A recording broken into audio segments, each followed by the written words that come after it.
Halo, apa kabar? Senang sekali bisa kembali berjumpa dengan Anda semua. Saya bersama dengan Bung Rocky Gerung.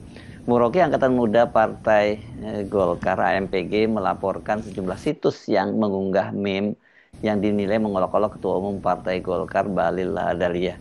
Ini kan aneh juga, ini kan mereka pasti tahu bahwa kalau yang berkaitan dengan personal seperti ini, ya harus yang bersangkutan sendiri yang melaporkan. Kan bagaimanapun yang diolok-olok itu bukan Bahlil sebagai atau bukan ketua umum Partai Golkar, tapi Bahlil sebagai personal gitu ya, atau bahkan sebenarnya ini ada kaitan lebih banyak karena Bahlil sebagai seorang menteri gitu. Ya, memang agak konyol kalau soal reputasi, seperti reputasi buruk dari seorang pejabat publik seperti Bahlil misalnya, itu mau dijadikan alasan untuk menangkap mereka yang membuat meme. Apapun Bahlil itu di dalam panggung politik nasional itu bukan sosok yang jadi idola atau ideal dari netizen. Tentu Pak Bahlil adalah menteri, Prabowo ketua Golkar, itu identitas yang melekat pada dia sebagai seorang tokoh. Nah, ketokohan dia itu yang dipersoalkan, bukan Bahlilnya sebagai individu, itu bedanya tuh. Jadi kita juga mesti terang benderang menerangkan pada publik bahwa yang diledek oleh netizen adalah perilaku Bahlil sebagai pejabat publik, bukan Bahlil ansi. Saya juga kalau ketemu Bahlil ya bercanda-bercanda aja tuh kan. Karena orangnya memang easy going. Tetapi bagi netizen ada hal yang ditabung sebagai unethical behavior dari Bahlil, termasuk soal UI. Saya pengkritik utama Bahlil, tapi bukan Bahlil yang saya hajar justru awalnya, yaitu UI yang tidak hati-hati itu. Tetapi sekali lagi bagi publik, tumpukan kasus yang melibatkan kebijakan Bahlil soal rempang misalnya itu, yang menggusur hak masyarakat adat untuk mempunyai home bukan sekedar rumah tuh. Kan Bahlil menganggap pada waktu rempang itu, saya kasih kritik terbuka, bahwa itu nggak bisa diganti oleh rumah. Rumah itu adalah house, sementara hunian itu adalah home. Home sweet home. Nah, masyarakat adat tidak pernah memandang rumah itu sebagai bangunan, tapi sebagai ekologi, satu ekosistem peradaban.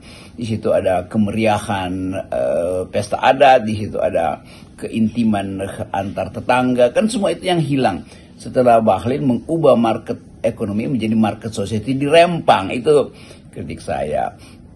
Lalu sekarang ada soal Gunung Lawu yang mau dieksploitasi, dan itu artinya Bahlil do not speak environmental ethics, nggak paham tentang etika lingkungan yang sekarang jadi grammar dari anak-anak muda justru kan. Jadi tumpukan itu yang membuat netizen itu kemudian mengolok-olok Bahlil tuh, dan harus dianggap bahwa yang diolok-olok itulah wajah politik Bahlil ya, bukan wajah privatnya tuh. Itu intinya tuh. Jadi kita mau terangkan itu supaya nggak ada semacam upaya untuk mengkriminalisasi lagi anak-anak netizen yang memang mungkin tidak mungkin dimasukin pengadilan karena itu udah masuk dalam satu ekologi atau ekosistem social network, melalui komunikasi sosial, melalui media sosial. Di situ kesulitannya tuh. Kalau soal lapor-melapor sekarang ini bukan meme harusnya yang dia laporkan ya, karena kan ada mural yang sangat viral nih di kota Sydney, Australia. Bukan hanya mengolok-olok, tapi ini apa ya, menghujat dong, betul, kata-kata yang jorok, kotor ke Bahlil. Tapi persoalannya ini kan lokus deliktinya di Australia bukan di Indonesia. Jadi lapornya kemana gitu. Ya betul Bung Hersu. Bahkan ada orang kirimin saya video satu mural di kota Sydney yang mengolok-olok Bahlil dengan kata yang sangat kotor bahkan. Jadi itu pasti orang Indonesia di Sydney yang kesel sama Bahlil. Lalu dia tuliskan di situ sesuatu yang benar-benar ya slapstick lah kira-kira begitu, olok-olok yang terlalu dangkal. Tapi tentu orang Australia mulai melihat hal yang sama tuh. Di Indonesia ada kebebasan berekspresi, tapi setiap saat kebebasan berekspresi itu bisa dibatalkan oleh kemarahan sekelompok orang tuh. Tentu para followers Bahlil kan. Ya anak-anak muda Golkar lah yang pasti marah karena ketuanya diolok-olok. Tetapi yang diolok-olok bukan ketua Golkar. Yang diolok-olok adalah menteri. Menteri Bahlil itu mesti dipisahkan.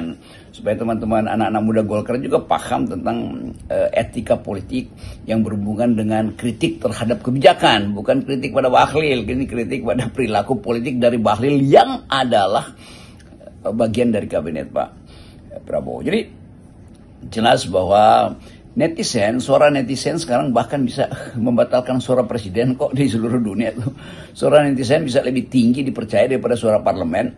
Jadi itu juga yang harus dipertimbangkan supaya terjadi percakapan yang etikal, terjadi proses berargumentasi. Jadi harus dibuktikan bahwa olok-olok itu dari netizen itu olok-olok pribadi. Nggak mungkin netizen akan bilang dia nggak kenal Bahlil, dia nggak punya problem personal dengan Bahlil, dia punya problem, netizen punya problem dengan kebijakan Bahlil ini sekali lagi. Jadi jangan sampai justru kontraproduktif laporan-laporan dari AMPG ini pada kepolisian. Nanti orang akan anggap, wah kok anak-anak muda Golkar nggak paham dong tentang etika politik, ngapain tersinggung kalau yang disasar adalah menteri, kenapa yang marah atau yang kesel adalah Golkarnya, kan bukan Golkarnya yang disasar. Itu soalnya maksud saya perhatikan betul, jangan sampai justru Anda itu jadi sasaran baru bahwa katanya mau jadi pemimpin, kenapa berupaya untuk membela sesuatu yang salah secara etis. Pasti salah secara etis memindahkan Rempang itu tuh. Pasti salah secara etis mengeksploitasi Gunung Lawu untuk kepentingan energi, padahal seluruh dunia anak-anak muda itu berupaya untuk merawat lingkungan gitu kira-kira. Kita boleh juga menduga-duga ya, jangan-jangan ribut-ribut ini merupakan rembesan dari kasus internal. Nah, karena belum lama ini kan juga heboh kabar ada upaya mengkudeta Bahlil dari posisinya sebagai ketua umum Golkar. Bahlil bagaimanapun juga kan ini pasti dikaitkan dengan relasinya dengan mantan Presiden Joko Widodo. Sementara sekarang ini kan presidennya adalah Prabowo, dan kita tahu tradisi Golkar itu ketua umum Golkar itu harus orientasinya kepada presiden incumbent, bukan presiden yang bukan outgoing presiden ya, bukan pemimpin yang sudah atau bukan presiden yang sudah lengser. Ya betul Hersu, saya bisa tambahkan bahwa di belakang kasus Bahlil ini pasti ada politik kasakusuk, bahkan di kalangan Golkar sendiri pasti itu. Dan ya mungkin faksi-faksi dalam Golkar kan macam-macam tuh. Tetapi saya selalu bisa perhatikan bahwa Golkar ini partai yang udah super modern, kasakusuk di dalam tubuh DPP itu bisa diselesaikan secara kekeluargaan lah atau secara hukum. Kan tidak pernah Golkar itu goyah hanya karena persaingan antar elit. Golkar udah teruji lah, persaingan antar elit itu udah bisa lah diselesaikan, sama seperti Pak Ical dulu bersaing dengan Agung siapa namanya Pak Agung ya waktu itu, dan itu selesai aja. Demikian berkali-kali Golkar mengalami keributan politik internal dan itu spill over, merembes keluar tuh.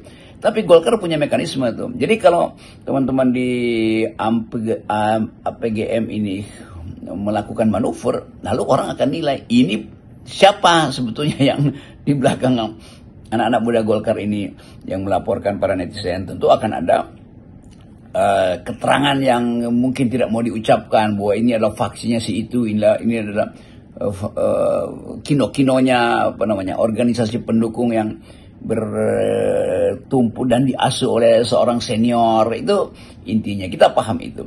Jadi sekali lagi kita coba dudukkan masalah ini, supaya bukan didudukkan sebetulnya, memahami masalah ini sebagai bagian dari keretakan internal di Golkar itu kira-kira tuh. Bahwa Bahlil mungkin sedang diupayakan untuk dilengserkan, ya biasa aja kan di Golkar. Dan beberapa senior juga sudah mulai memberi wacana itu, ya kita paham itu dinamika internal Golkar. Tapi yang bahaya kalau suara netizen yang mengkritik Bahlil sebagai menteri pembuat kebijakan itu dianggap mengolok-olok pribadi, kan itu kacaunya tuh. Jadi itu memang tipis untuk membedakan mana sebetulnya sinisme terhadap kebijakan dan satire terhadap subjeknya, yaitu Bahlil sebagai manusia, kan itu susah tuh. Nah, supaya kita nggak susah, kita pisahkan aja dari awal bahwa kemarahan netizen itu tentu terhadap kebijakan Bahlil. Kan nggak mungkin netizen marah pada Bahlil karena sekedar minum hibiki. Banyak betul netizen yang hobinya juga nenggak hibiki kan. Jadi kelihatannya kita mesti belajar bahwa public policy itu dirawat oleh public ethics, dan public ethics itu adalah hak setiap warga negara. Begitu cara berpikirnya teman-teman muda di Golkar. Nah, menurut Anda, apakah ini ribut-ribut ini juga ada kaitannya dengan banyaknya dorongan agar Bahlil direshuffle? Sejumlah lembaga survei bahkan memasukkan nama Bahlil ini sebagai menteri dalam urutan teratas, dalam deretan teratas yang harus direshuffle oleh Presiden Prabowo Subianto. Ya memang implikasinya jauh. Kalau geger Bahlil ini meluas, tentu Presiden Prabowo akan ambil attention di situ supaya terlihat bahwa Presiden mengendalikan isu-isu publik itu dan paham tentang ketidaksukaan publik terhadap Bahlil. Itu adalah preferensi Presiden untuk menilai. Jadi kalau nanti ada radical break lagi, tiba-tiba Bahlil diganti misalnya sebagai menteri, ya itu bagian dari penilaian Presiden. Jadi memang ada ujungnya isu tentang Bahlil ini. Tetapi kita balik lagi pada kewarasan dalam politik kan. Presiden tentu, bahkan Presiden Prabowo beberapa hari lalu mengucapkan bahwa akan ada pemain cadangan kok di kabinet itu. Jadi siap-siap aja pemain cadangan yang turun lapangan, pemain utama bisa minggir kan. Begitu soalnya tuh. Kita tahu bahwa Presiden Prabowo berupaya untuk memperlihatkan postur kabinet yang semuanya itu bisa dipastikan paham tentang paradigma pembangunan atau semitronomicsnya ala Pak Prabowo misalnya itu. Dia tinggal diuji apakah kalau Pak Mitro masih ada hari ini dia akan setuju dengan kebijakan Bahlil untuk menjual Gunung Lawu itu demi dapat uang tapi dengan ongkos kerusakan lingkungan. Nah, itu pertanyaan etis. Misalnya kita ajukan itu pada Pak Prabowo, lalu Prabowo bilang enggak, itu melanggar Sumitronomics itu, karena Pak Mitro di awal-awal kuliah-kuliah umum beliau di namanya dulu Universitas Terbuka menyinggung tentang kerusakan lingkungan bersama-sama dengan Pak Emil Salim yang selalu memberi kuliah pembuka perdana ketika Universitas Terbuka masih diasuh oleh TVRI. Saya masih ingat itu karena kita belajar ekonomi, public policy secara gratis justru dari Universitas Terbuka tuh. Teman-teman banyak yang akhirnya meresmikan UT versi TVRI itu menjadi UT online hari-hari ini. Jadi sekali lagi kita mau lihat jejak atau rekam jejak Bahlil di bidang kerusakan lingkungan. Pasti orang akan anggap Bahlil adalah seorang konservasionis. Tidak, Bahlil adalah seorang yang anti konservasi justru. Karena dia mau jadikan semua lahan di bumi ini, di bumi Indonesia minimal itu, sebagai tempat untuk mendulang uang doang tuh. Mendulang uang demi pertumbuhan ekonomi, bukan demi keamanan dan kenyamanan ekologi. Padahal dunia hari ini berupaya untuk merawat bumi dengan mengendalikan growth itu demi mencegah ecological footprint. Ecological footprint itu penanda berapa banyak kerusakan hutan, kira-kira itu. Di Google bisa dicari. Jadi saya balik lagi pada soal-soal yang hari-hari ini, bahwa Bahlil disorot sebagai pembuat kebijakan yang merugikan negara melalui proposal-proposal dia yang menguras sumber daya tetapi merusak ekologi. Itu satu soal. Belum soal yang lain bahwa upaya untuk menggerus ekstraktif industri kita pasti di belakangnya ada oligarki. Gampang bacanya. Jadi kira-kira itu konstelasi di balik isu tentang saudara Bahlil ini. Oke, salam akal sehat. Boleh juga salam hibiki, nggak ada soal. Ya itu P apa sekarang isinya POV ya, point of view FN hari ini. Salam akal sehat.